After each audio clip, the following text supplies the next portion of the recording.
বিরতির পর স্বাগত। এখন খবর বিস্তারিত। জম্মু কাশ্মীরের ভয়াবহ বন্যা পরিস্থিতি মোকাবেলা করতে সোমবার হেলিকপ্টার ও বিমানের মাধ্যমে উদ্ধার কার্য শুরু করল ভারতীয় বায়ুসেনা বাহিনী। নিয়োগ করা হয়েছে 23টি বিমান ও 26টি হেলিকপ্টার। মৃতের সংখ্যা ছাড়িয়েছে 160 জন। জম্মু কাশ্মীরের ভয়াবহ বন্যা পরিস্থিতি মোকাবেলা করতে সোমবার হেলিকপ্টার ও বিমানের মাধ্যমে উদ্ধার কার্য শুরু করল ভারতীয় বায়ুসেনা বাহিনী। বন্যা বিধ্বস্ত অঞ্চলে আটকে পড়া হাজারেরও বেশি মানুষকে উদ্ধার করতে 23টি বিমান ও 26টি হেলিকপ্টার নিয়োগ করেছে বায়ুসেনা। জম্মু কাশ্মীরের বন্যায় মৃতের সংখ্যা ইতিমধ্যে 160 ছাড়িয়েছে। গত 60 বছরের মধ্যে এইবার ভয়াবহতম বন্যা পরিস্থিতির সম্মুখীন ভূস্বর্গ। স্বরাষ্ট্র মন্ত্রকের তরফ থেকে বন্যা বিপর্যস্ত অঞ্চলে উদ্ধার কার্যের গতি আনতে অতিরিক্ত 150টি নৌকা নিয়োগ করা হয়েছে। খবরে প্রকাশ, কেন্দ্রীয় স্বরাষ্ট্র মন্ত্রকের তরফ থেকে একটি দল বন্যা পরিস্থিতি পর্যবেক্ষণের জন্য শ্রীনগরে পাঠানো হয়েছে। জলস্তর কিছুটা নামায় সোমবার খুলে দেওয়া হয়েছে জম্মু পাঠানকোট জাতীয় সড়ক। বন্যা পরিস্থিতি সরজমিনে খতিয়ে দেখতে রবিবার জম্মু কাশ্মীরে যান প্রধানমন্ত্রী নরেন্দ্র মোদী। গত 60 বছরের সবচেয়ে ভয়াবহ বন্যায় এখনও পর্যন্ত মৃত্যু হয়েছে 160 জনের। বিমানবন্দরে মুখ্যমন্ত্রী ওমর আবদুল্লার সঙ্গে বৈঠক করেন প্রধানমন্ত্রী। উদ্ধার কার্যের অবস্থা নিয়ে খোঁজখবর নেন তিনি।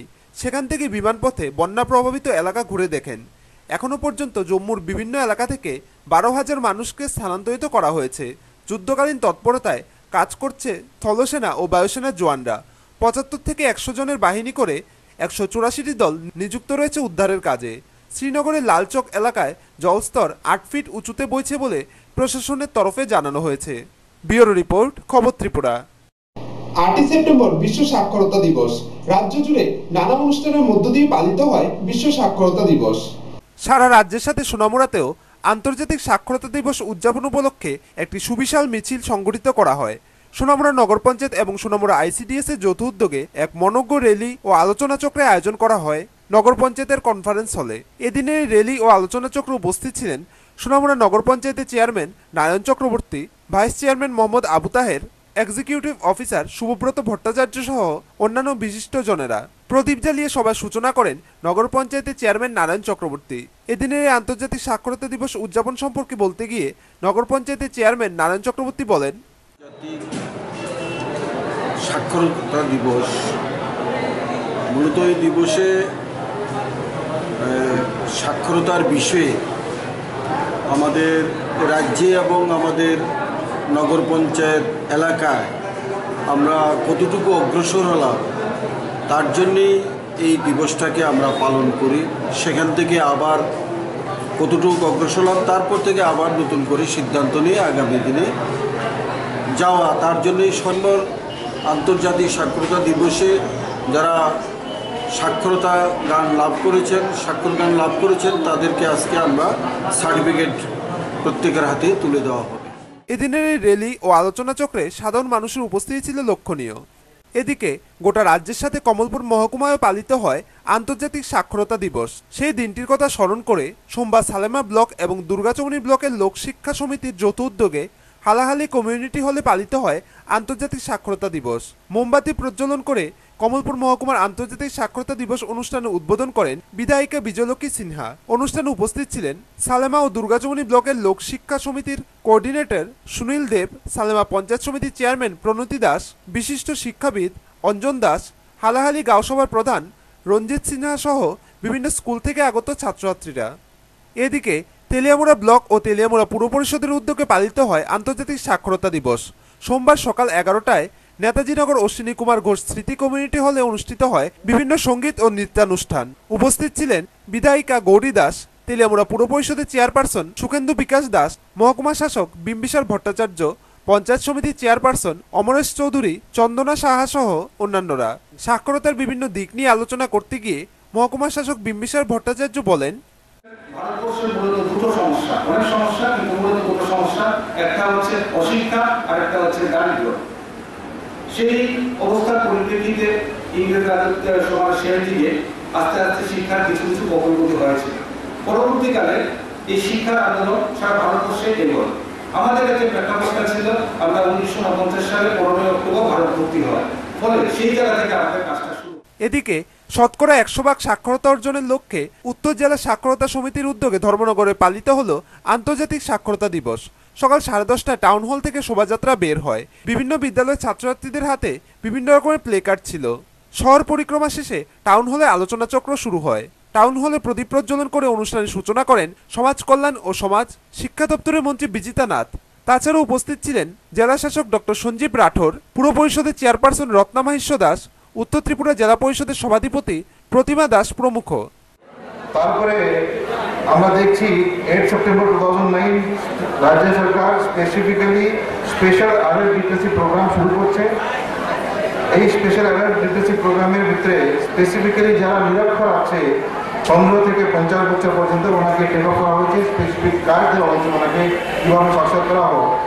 তারপরে দেখা গেল 2011-তে আমাদের সাক্ষরতার যে প্রমাণ আছে এটা হয়ে গেছে 87.22, মানে 13% আমার বৃদ্ধি হয়েছে।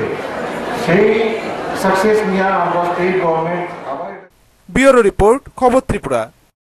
সৌদি আরবের মদিনার উদ্দেশ্যে সোনামুড়া থেকে রওনা হলেন 22 জন হজ যাত্রী। এই উপলক্ষে সোনামুড়া টাউন মসজিদের পক্ষ থেকে সামান্য উপহার প্রদান করা হয় হজ যাত্রীদের। উপস্থিত ছিলেন রাজ্য জমিয়ত উলামায়ে হিন্দের রাজ্য সভাপতি মুফতি তৈয়বুর রহমান সহ অন্যান্য বিশিষ্ট জনেরা। সৌদি আরবের মদিনার উদ্দেশ্যে সোনামুড়া থেকে রওনা হলেন 22 জন হজ যাত্রী। সোমবার সকাল 7:45 নাগাদ এই হজ যাত্রী রওনা দেন মক্কার উদ্দেশ্যে। তার পূর্বে সকালে সোনামুড়া টাউন মসজিদের পক্ষ থেকে সামান্য উপহার প্রদান করা হয় এবং তাদের জন্য আখেরি মোনাজাত করা হয়। এতে উপস্থিত ছিলেন রাজ্য জমিয়ত উলামায়ে হিন্দের রাজ্য সভাপতি মুফতি তৈয়বুর রহমান, টাউন মসজিদের সভাপতি জসিমউদ্দিন সহ বিশিষ্ট জনেরা। পরে এই হজযাত্রীদের স্বজনদের অশ্রুজলে বিদায় জানানো হয় এই 22 জন হজযাত্রীকে। সকাল 11:20 ইন্ডিয়ান এয়ারলাইন্সের বিমানে রাজ্যের 84 জন হজযাত্রী কলকাতার উদ্দেশ্যে রওনা দেন। 2 দিন কলকাতা থাকার পর 10 সেপ্টেম্বর এই হজযাত্রীরা কলকাতা বিমানবন্দর থেকে সকাল 11টার বিমানে রওনা দেবেন মদিনার উদ্দেশ্যে। আজকে আমাদের সোনামুড়া টাউন মাদ্রাসা মসজিদের উদ্যোগে হজযাত্রীরা যাচ্ছেন, ওনাদের উদ্দেশ্যে আমরা একটা দোয়া সভা করছি। এটা সংবোধনা নয়, আমরা ওনারা যাওয়ার পথে আমরা ওনাদের কাছ থেকে আমরা দোয়া চেয়ে নিচ্ছি। একটা পাক পবিত্র জায়গায় যাচ্ছেন, আমরা যারা আবাবর জনগণ আছি ওনাদের কাছ থেকে একটা দোয়া চেয়ে নিলাম। ওনারা আমাদেরকে দোয়া করবেন, আমরা ওনাদেরকে দোয়া করবেন, কারণ ওনারা একটা পাক পবিত্র জায়গায় যাচ্ছেন, সেখানে আল্লাহ পাকের দোয়া কবুল হয়। আর এটা আমরা প্রত্যেক বছর আমাদের এখান থেকে করে থাকি এবং এটা আমরা করে কখন যেদিন ওনারা যাত্রা করেন সেদিনই আমরা এখানে প্রোগ্রামটা আমরা কিনি। আমাদের তরফ থেকে আমরা হাদিয়া স্বরূপ ওনাদেরকে একটা কিছু দিয়ে যেমন এবছর আমরা হাদিয়া স্বরূপ আমরা ওনাদেরকে পাঞ্জাবে কাপ প্রত্যেক হাজির দিচ্ছি। যারা মহিলা হাজিরা সাহেবান আছে ওনাদেরকে আমরা দিয়ে দিচ্ছি। রতন দাসের রিপোর্ট, খবর ত্রিপুরা। নিয়ে নিচ্ছে আবার একটি বিজ্ঞাপন বিরতি, সঙ্গে থাকুন।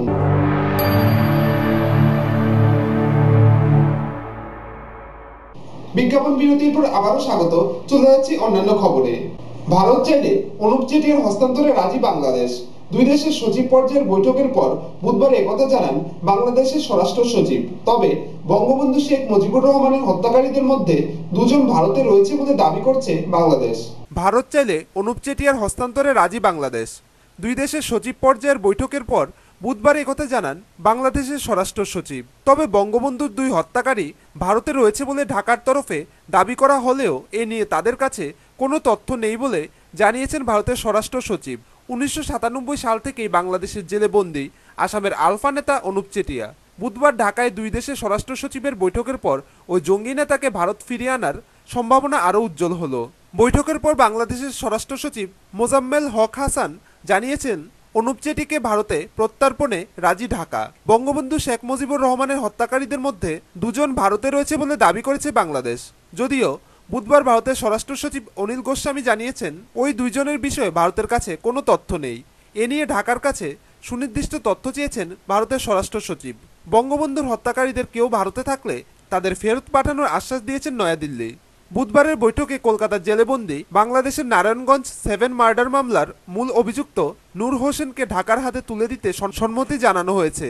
তবে আলফা নেতা অনুপ চেটিয়ার সঙ্গে নূর হোসেনকে ফেরত পাঠানোর কোনো সম্পর্ক নেই বলে 2 দেশের তরফে স্পষ্ট জানানো হয়েছে। ব্যুরো রিপোর্ট, খবর ত্রিপুরা। ত্রিপুরা তফসিলি জাতি সমন্বয় সমিতির উদয়পুর বিভাগীয় কনভেনশন অনুষ্ঠিত হলো উদয়পুর টাউন হলে। সংগঠনে 12টি অঞ্চলের 78টি ইউনিট থেকে প্রায় 6 শতাধিক তফসিলি জাতি অংশের মানুষ কনভেনশনে অংশ নেয়। কনভেনশনে উপস্থিত ছিলেন তফসিলি জাতি কল্যাণ দপ্তরের মন্ত্রী রতন ভৌমিক সহ অন্যান্যরা। ত্রিপুরা তফসিলি জাতি সমন্বয় সমিতির উদয়পুর বিভাগীয় কনভেনশন অনুষ্ঠিত হল সোমবার। সংগঠনের 8ম রাজ্য সম্মেলনকে সামনে রেখে এদিন উদয়পুর টাউন হলে অনুষ্ঠিত হয় এই কনভেনশন। সংগঠনের 12টি অঞ্চলের 78টি ইউনিট থেকে প্রায় 6 শতাধিক তফসিলি অংশের মানুষ অংশ নেয় কনভেনশনে। এদিনের কনভেনশনে প্রধান বক্তা ছিলেন রাজ্যের তফসিলি জাতি কল্যাণ দপ্তরের মন্ত্রী রতন ভৌমিক। তিনি আলোচনা করতে গিয়ে বলেন, দেশের কঠিন সময়ে বিভাগীয় কনভেনশন ও রাজ্য সম্মেলন অনুষ্ঠিত হচ্ছে। দেশের সরকার সুদিনের নামে দুর্দিন নামিয়ে আনছে গরিব মানুষের জন্য, বড় লোকেদের জন্য সুদিনের নীতি গ্রহণ করছে। জিনিসপত্রের দাম বাড়ানো, চাকরি বা কর্মসংস্থান বন্ধ করে দেওয়া হচ্ছে। কংগ্রেস সরকারের নেওয়া গরিব বিরোধী অর্থনৈতিক নীতিকে আরও বেপরোয়া করছে, সঙ্গে সাম্প্রদায়িকতার বীজ রোপণ করছে। তিনি বলেন, তফসিলি অংশের মানুষেরা যাতে বিভ্রান্তির শিকার না হন তার জন্য রাজনৈতিক আদর্শগতভাবে সচেতন হতে হবে বলে জানান। এটা যাতে না পায় তার জন্য আমাদের রাজনৈতিক আদর্শগত সচেতন হতে হবে। শুধু মেম্বারশিপ দুদিনে বছরে একবার করলাম একটা সমন্বয়, এটাই শেষ না। এই মানুষগুলি যাতে রাজনৈতিকভাবে শিক্ষিত হতে পারে কোনটা ভালো কোনটা খারাপ, তার জন্য আমাদের দলীয় সংগ্রাম বা এখানে গরিব মানুষের মুখপাত্র দেশের কথা এগুলি যাতে পড়ে সঠিক সিদ্ধান্ত নিতে পারে। কারণ বাজারে পত্রপত্রিকা তো অনেক কিছু লেখে, সব কনভেনশনের সঙ্গে আমরা সব দিকটা শুনি। আমি যেটা শুধু বলব যে আমাদের সংগঠনকে একটা, যেমন আমাদের বাইরে যারা আছে তাদের আমাদের পক্ষে আনতে হবে। আমাদের ত্রিস্তর পঞ্চায়েতে যারা অংশগ্রহণ করেছেন, কেউ চেয়ারম্যান হয়েছেন, কেউ ভাইস চেয়ারম্যান, কেউ প্রধান হয়েছেন, কেউ মেম্বার হয়েছেন, তাদের দায়িত্ব হলো পঞ্চায়েতের মধ্যে স্বচ্ছতা বজায় রেখে যাতে প্রকৃত গরিব মানুষ সঠিক সুযোগ পায় তার উদ্যোগ নেওয়া। এদিনের কনভেনশনে এছাড়াও বক্তব্য রাখেন সিপিএম গোমতী জেলা সাংগঠনিক কমিটির আহ্বায়ক মাধব সাহা, সংগঠনের নেতা গৌতম সরকার প্রমুখ। উল্লেখ্য, সংগঠনের 8ম রাজ্য সম্মেলন তেলিয়ামুড়াতে আগামী 13 থেকে 15 সেপ্টেম্বর অনুষ্ঠিত হবে। উদয়পুর থেকে শান্তনু বণিকের রিপোর্ট, খবর ত্রিপুরা। খাদ্য সুরক্ষা আইনের অন্তর্ভুক্তি নিয়ে আয়োজিত সাধারণ সভায় দুই দলের বাকবিতণ্ডাকে কেন্দ্র করে উত্তেজনা ছড়ায় সভাস্থলে। কংগ্রেস কর্মীরা ঘেরাও করে পঞ্চায়েত সচিবকেও। ঘটনা সোনামুড়া থানাধীন আড়ালিয়া গ্রাম পঞ্চায়েতে। পরে ডিসিএম শুভব্রত চক্রবর্তীর আশ্বাসে অবরোধমুক্ত করে কংগ্রেস কর্মীরা। খাদ্য সুরক্ষা আইনের অন্তর্ভুক্তি নিয়ে আয়োজিত সাধারণ সভায় দুই দলের বাকবিতণ্ডাকে কেন্দ্র করে উত্তেজনা ছড়ায় সভাস্থলে। ঘেরাও করা হয় পঞ্চায়েত সচিবকেও। ঘটনা সোনামুড়া থানাধীন আড়ালিয়া গ্রাম পঞ্চায়েতে। জানা যায়, খাদ্য সুরক্ষা আইনকে কেন্দ্র করে সিপিএম পরিচালিত আড়ালিয়া গ্রাম পঞ্চায়েতের উদ্যোগে সোমবার বিকেলে এক সাধারণ সভা বসে এলাকায়। উপস্থিত ছিলেন গ্রামের প্রধান বিউটি আক্তার, পঞ্চায়েত সমিতির সদস্য আবুল কালাম সহ অন্যান্য পঞ্চায়েত সদস্য ও এলাকাবাসীরা। এই বিলে মোট কোটা রয়েছে 126টি। সিপিএম দলের অভিযোগ, পঞ্চায়েত প্রস্তাবিত পরিবারগুলোর নাম পড়ার পর সময় দেন কারোর কোনো বক্তব্য রয়েছে কিনা। আর এমন সময়ে এলাকার কতিপয় কংগ্রেস কর্মী সমর্থক আক্রমণ করে প্রধান সহ পঞ্চায়েত সদস্যদের উপর ভাঙচুর চালানো হয় এবং পঞ্চায়েত সচিবকেও ঘেরাও করা হয়। পঞ্চায়েত সমিতির সদস্য আবুল কালাম জানান, আজকে সমস্যা হয়েছে আমাদের আড়ালিয়া গ্রাম পঞ্চায়েতে খাদ্য সুরক্ষা আইন 2013। আমরা এই বিষয় নিয়ে সাধারণ সভা ডেকেছি। সাধারণ সভায় আমাদের প্রধান খাদ্য সুরক্ষা আইনের প্রস্তাব পেশ করেছেন।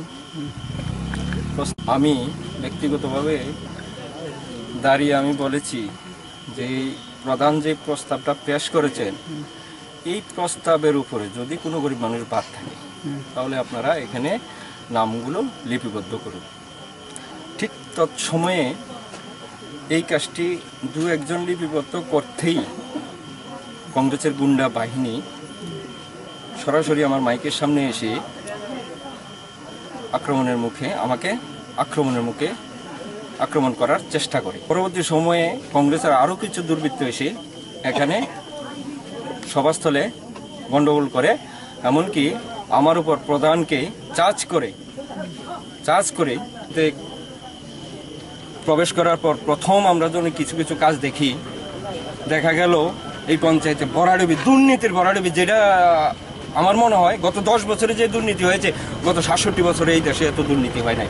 আমরা যে এই নামগুলি প্রস্তাব করেছি সবগুলি গরিব মানুষ, আমরা দল বাছি নাই, মত নির্বিশেষে, দল মত নির্বিশেষে সবাইকে, এদের মধ্যে আমাদের এখানে সাধারণ সভাপতির নাম লিপিবদ্ধ করা হয়েছে, এই সুযোগটাই তারা দেয়নি আজকে। এদিকে কংগ্রেস দলের অভিযোগ সিপিএম তাদের উপর হামলা চালায়। তাদের অভিযোগ যোগ্য পরিবারগুলোকে খাদ্য নিরাপত্তা আইনে অন্তর্ভুক্ত করেনি পঞ্চায়েত। কংগ্রেস নেতা শাহ আলম জানান, খাদ্য সুরক্ষিত বিল নিয়ে আড়ালিয়া গ্রাম পঞ্চায়েতে যে সিস্টেম মোতাবেক যে তালিকা হওয়ার কথা, এখানে কোনো সাধারণ সভা নেই, আলোচনা নেই, কিছু লোকের মর্জি মাফিক একটা নামের তালিকা তৈরি করে এখানে পেশ করেছে। যে নামের তালিকা পেশের পরে দেখা গেছে ম্যাক্সিমাম ধনশালী ব্যক্তি যারা সরকারি চাকরিজীবী পরিবার, যারা বাড়িতে টিভি আছে, ফ্রিজ আছে, বাইক আছে, মানে অনেক জমির মালিক, একই পরিবারের 3 জনের ঘরে এই যে ক্যাটেরিয়া চলে গেছে, সেই পরিপ্রেক্ষিতে আজকে এখানে পঞ্চায়েত সচিবকে ঘেরাও করা হয়েছে। ডিসিএম শুভব্রত চক্রবর্তীর আশ্বাসে অবরোধ মুক্ত করে কংগ্রেস কর্মী সমর্থকরা। এলাকায় মোতায়েন রয়েছে বিশাল পুলিশ বাহিনী। ব্যুরো রিপোর্ট, খবর ত্রিপুরা।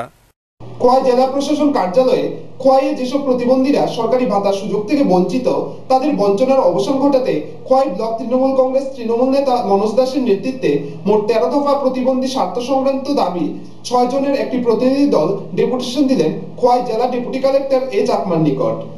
সোমবার বেলা 12টায় খোয়াই জেলা প্রশাসন কার্যালয়ে খোয়াইয়ে যেসব প্রতিবন্ধীরা সরকারি ভাতার সুযোগ থেকে বঞ্চিত, তাদের বঞ্চনার অবসান ঘটাতে খোয়াই ব্লক তৃণমূল কংগ্রেস তৃণমূল নেতা মনোজ দাসের নেতৃত্বে 6 জনের একটি প্রতিনিধি দল ডেপুটেশন দেওয়ার কথা ছিল জেলা শাসকের কাছে, কিন্তু খোয়াই জেলা প্রশাসন কার্যালয়ে জেলা শাসক ও সহকারী জেলা শাসক অনুপস্থিত থাকায় ওনারা ডেপুটেশন দিলেন খোয়াই জেলার ডেপুটি কালেক্টর এ চাকমার নিকট। মোট 13 দফা প্রতিবন্ধীদের স্বার্থ সংক্রান্ত দাবি নিয়ে দেওয়া হয় ডেপুটেশন। ডেপুটেশনে প্রতিবন্ধীরা ভাতা পাচ্ছে না বলে তৃণমূল কংগ্রেসের পক্ষ থেকে অভিযোগ করা হয়েছে। কত টাকা পাবো? 500 টাকা পাইতাম, মনে হচ্ছে 200 টাকা করে বাড়ছে। মানে কবে থেকে পাইতেছো? ডিসেম্বরে গুলো বাড়ছে 200 টাকা করে আনতো। আর ভাতাটা কবে থেকে পাইতেছো? ভাতাটা পাইতেছি 2012 এমনই 12 রইব। তো তখন আমারই যে মানে মাঝে পাইতেছে এটা আরেক থেকে গুলো আছে সেটা নিয়ে মিলিত হয়েছে। আমরা আজকে ডিএম কাছে আমরা উপস্থিত হয়েছি 13 দফা দাবি। ডিএম আজকে আমাদের এটা ডেপুটেশন গ্রহণ করেনি, ওনার প্রতিনিধিত্ব আরেকজন করেছেন, ওনার সাথে আমরা এই বিষয়গুলি নিয়ে আলোচনা করেছি। উনি দেখবেন যে আগামী দিনে যাতে প্রতিনিধি বন্ধুরা এই দাবিগুলি পেতে পারে, তার জন্য উনি ওনার সংশ্লিষ্ট দপ্তরের সাথে আলোচনা করবেন। কি ব্লক তৃণমূল কংগ্রেসের পক্ষ থেকে? আমরা ব্লক তৃণমূল কংগ্রেসের পক্ষ থেকে এটা আমরা শুরু করেছি। তবে প্রতিবন্ধীদের সাথে কথা বলে এ বিষয়ে তৃণমূল নেতৃত্বের অভিযোগের সম্পূর্ণ সত্যতা নিয়ে সন্দেহ দেখা দিয়েছে। ব্যুরো রিপোর্ট, খবর ত্রিপুরা। আয়ুর্বেদিক চিকিৎসকের বদলির আদেশ রুখতে আমবাসার 44 নং জাতীয় সড়ক অবরোধে বসে এলাকাবাসী। এই অবরোধ চলাকালীন বিধানসভার অধ্যক্ষ পথে আটকে পড়েন। প্রায় 1.5 ঘন্টা যাবৎ চলে এই পথ অবরোধ। আমবাসার সুনামধন্য চিকিৎসক অশোক দেববর্মাকে কৈলাসহরে বদলি করা হয়। এই খবর ছড়িয়ে পড়তেই আমবাসা মহকুমাবাসী ক্ষোভে ফেটে পড়ে। ওনার বদলির আদেশ রদ করতে গণস্বাক্ষর দিয়ে গত শুক্রবার জেলা মুখ্য স্বাস্থ্য আধিকারিকের নিকট ডেপুটেশন দেওয়া হয়েছিল, কিন্তু মহকুমাবাসী কোনো সাড়া না পেয়ে আজ সকাল 11টা নাগাদ আমবাসায় 44 নং জাতীয় সড়ক অবরোধ করে বসে। প্রায় 1.5 ঘন্টা চলে অবরোধ। সকল অংশের মানুষ আজ পথে নামে। 8 থেকে 80 সবার একটাই বক্তব্য, অশোক দেববর্মাকে বদলি করা যাবে না। এই অবরোধ চলাকালীন বিধানসভার অধ্যক্ষও আটকে পড়েন। অবশেষে সিএমও সঞ্জয় বিশ্বাস অবরোধ স্থলে এসে আশ্বাস দেন যে আগামী 48 ঘন্টার মধ্যে তিনি ডাক্তারবাবুর রিলিজ অর্ডার দেবেন না।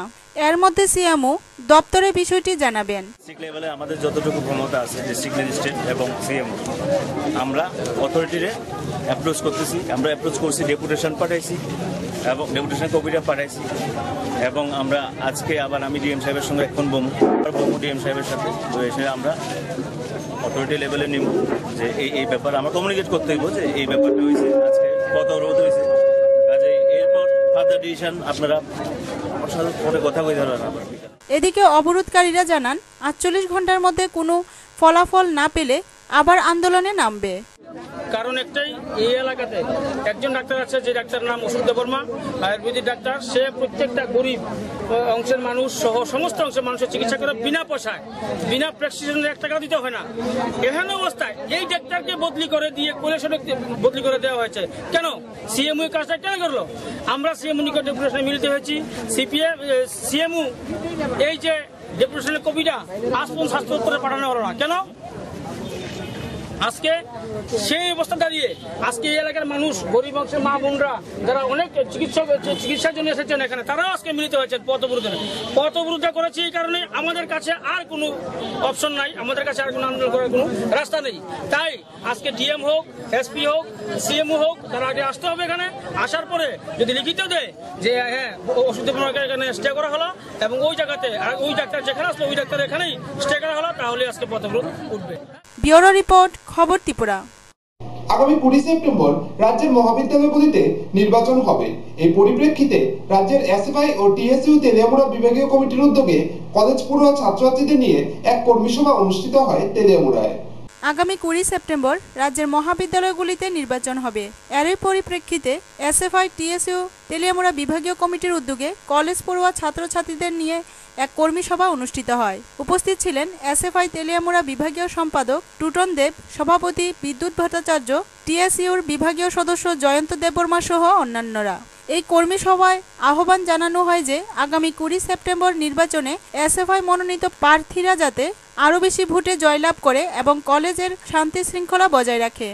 সবাই জানেন যে আগামী 20 তারিখ রাজ্যের প্রত্যেকটা ডিগ্রি কলেজে ছাত্র সংসদ নির্বাচন সংগঠিত হবে। এই নির্বাচনকে কেন্দ্র করেই এই তেলিয়ামুড়া বিভাগীয় কমিটি কর্মশালার আয়োজন করেছে, কর্মীদের নিয়ে সভা সংগঠিত করছে। এর মধ্য দিয়ে আমরা যেটা বলতে চাই, আমাদের যে আহ্বান দিচ্ছি যে বামপন্থীরা এই রাজ্যের বুকের মধ্যে যে সুন্দর শিক্ষার পরিমণ্ডল গঠন করেছে, সেই উদ্দেশ্যে নবপ্রজন্মকে আমরা এগিয়ে নিতে চাই। ঠিক সেই কারণে এসএফআই টিএসইউ এই বাম মতাদর্শী দুটি ছাত্র সংগঠন প্রতিযোগিতায় উপনীত হয়েছে ছাত্র নির্বাচনে। সেখানে নবাগত বন্ধুরা আমাদের জয়যুক্ত করবেন। ব্যুরো রিপোর্ট, খবর ত্রিপুরা। রেলযাত্রী দুর্ভোগ দিনের পর দিন বেড়েই চলেছে। রেল কর্তৃপক্ষ এই বিষয়ে একেবারেই উদাসীন। রেলযাত্রীদের দুর্ভোগ চরম আকারে বৃদ্ধি, কর্তৃপক্ষ উদাসীন। বিগত 3-4 দিন ধরে রাজ্যের পরিষেবা তলান্নিতে গিয়ে ঠেকেছে। কখনো রেল লাইনে ধস, কখনো ইঞ্জিন বিকল, সব মিলিয়ে যাত্রী দুর্ভোগ চরমে। অন্যদিকে রেল কর্তৃপক্ষ এ ব্যাপারে সম্পূর্ণ নীরব। সোমবার আগরতলা থেকে 6536 নম্বরের রেল তেলিয়ামুড়া আসতেই ইঞ্জিনের সমস্যা দেখা দেয়। তারপর কিছুক্ষণ পর রওনা হয় রেল, কিন্তু জওহরনগর স্টেশনে আসতেই পুনরায় সমস্যা দেখা দেয়। তারপর জওহরনগর থেকে রেল নিয়ে আসা হয় আমবাসা স্টেশনে। তারপর দীর্ঘ 1.5 ঘন্টা দাঁড়িয়ে থাকে রেল, ফলে অনেক যাত্রী অসুস্থ হয়ে পড়ে। 2জন যাত্রী সমস্যার কথা জানান। কিসের জন্য থেমে আছে? আমাদের মুঙ্গিয়াগামীতে প্রথমে প্রবলেম দেখা দিয়েছিল, সেখানে খুবই অসুবিধা হয়েছিল। ঠিক আছে, একটা আওয়াজ পেয়েছে, তারপরে মোটামুটি আধা ঘন্টা সেখানে থেমে রয়েছে। তারপরে কি ইনফর্ম করলো না ঠিক আছে ওকে আছে ট্রেন, তারপরে আবার চালালো, আমবাসে এসে কিছু সময় ওয়েট করলো, তারপরে আবার বলুর দিকে রওনা করলো। কিন্তু বলুর যে 3 নম্বরের যে ঘরটা আছে না, সেখানে গিয়ে জওহরনগর, হ্যাঁ জওহরনগর, সেখানে গিয়ে আবার ব্যাক ফিল করে আবার ওটা আমবাসা চলে আসলো। কতক্ষণ ধরে দাঁড়িয়ে আছে ট্রেন? 1 ঘন্টা তো হবে। আমরা যাত্রীরা কি সমস্যা হচ্ছে? কি সমস্যা আমাদের সময় মতো বোঝাতে পারছি না।